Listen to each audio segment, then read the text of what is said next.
going to start with Justin. You've got the first question.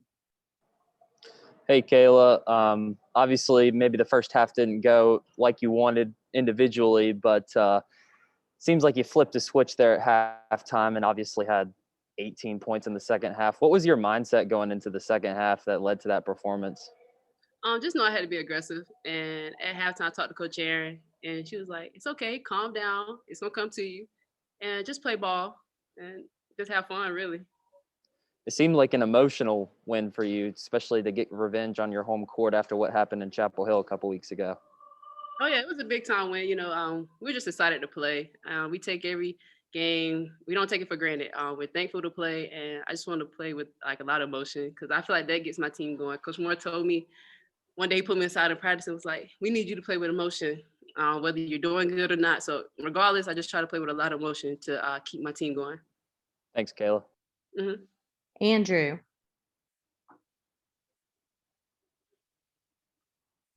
Kayla, what did you feel like was the difference overall for you guys offensively in the second half? Because obviously there's a pretty big disparity in the offensive numbers from the first and second half today.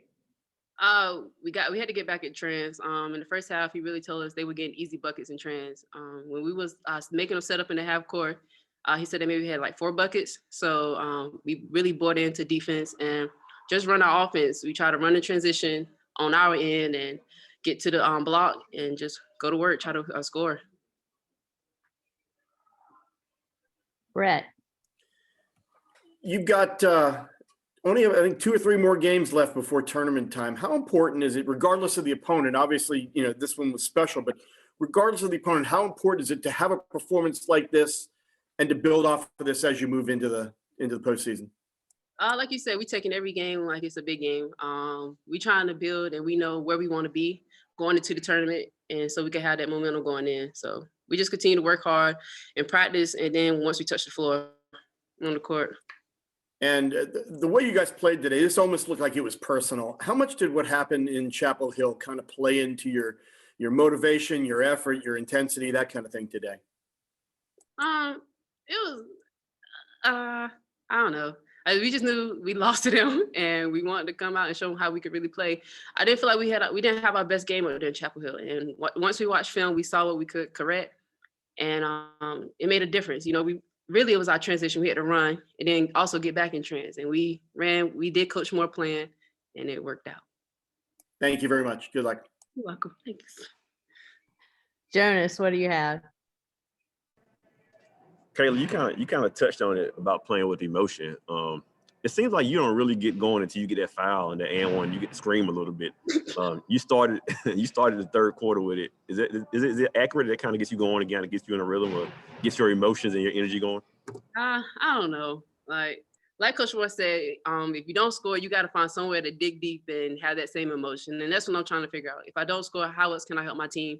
But I feel like, yes, that did get me going.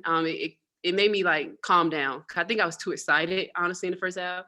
So I just calmed down and I let the game come to me like always and just have fun, really. But yeah, scream so my teammates can get teed. Corey. Kayla, when it comes to playing at home, I don't know exactly what the overall record is, but it's extremely impressive at this point.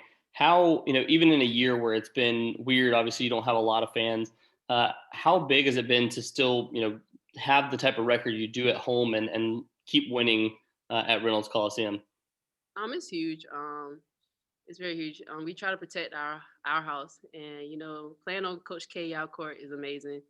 And we just we try to do it for her. Like today was the pink game, and it just felt good in here. I know we didn't have our normal fans here, but the ones we did have, you could feel it, and it was just a great atmosphere.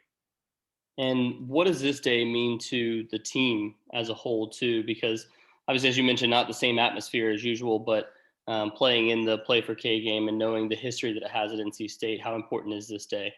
It's special, playing for all the cancer survivors and people who have cancer. It's just very special, and we don't take it for granted. We're very thankful to be a part of it, and it's just a special day. All right, Lawrence, last question. Hey, Kayla, great game. You talked about a little bit earlier knowing where your team needed to be as you guys enter the ACC tournament. Do you feel like your team is there, and if you're not, how do you get there? How does your team get there? No, I mean, Coach Moore, we always have somewhere else we could like grow in some area, you know. So just continue to listen to his game plan and buy into what he's like coaching us on. And I feel like we could be a great team, but we always have room to improve. So and following up on that, you guys had a good little crowd today. They seemed like they were really into it. Can you kind of talk about the fans and the atmosphere today? Oh yeah, it was amazing. It's like we had more fans than normal, and I was just very excited because you could hear it every time we scored or something. Or I don't know, it's just good atmosphere. It was very fun. All right. Thanks so much, Kayla. Congratulations.